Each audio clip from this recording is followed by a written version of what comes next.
Hello friend, welcome to JoyTech. In today's tutorial, I'm going to show you how to extend your iPhone's battery life.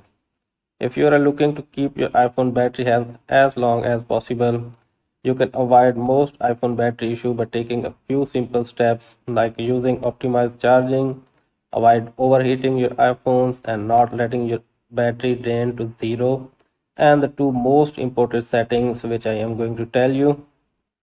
So let's start today's topic. Firstly, the first one is remove widget from your iPhone lock screen. To doing this, go to your settings, scroll it up,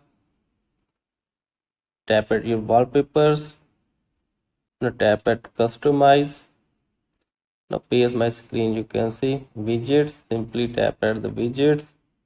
All the widgets on your lock screen force your apps to automatically run in the background and constantly fetching the data to update the information the widget display like sports, score, weather or Snapchat widgets.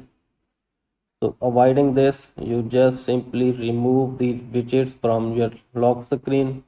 Simply tap at the minus sign and like this you can remove all the widgets from your lock screen and tap at done.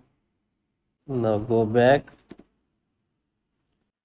Now the second option is turn off your iPhone's haptic keyboard feedback. Go to your settings, scroll it up, tap at sound and haptics. Now find the option keyboard feedbacks. Simply tap at keyboard feedbacks. Now appears my screen. Turn off these two toggles at your iOS screens.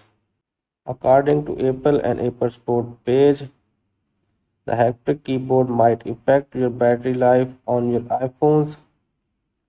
So like this you can simply turn off these settings, and after getting these two settings at your iOS devices, your battery health will be extended more efficient. I hope you like this video. If you do like so, please like it and share it with your friends and family members. And finally, don't forget to subscribe my YouTube channel too and press the bell icon button. And if you have any question related to this or other, please comment me below. Thanks for watching.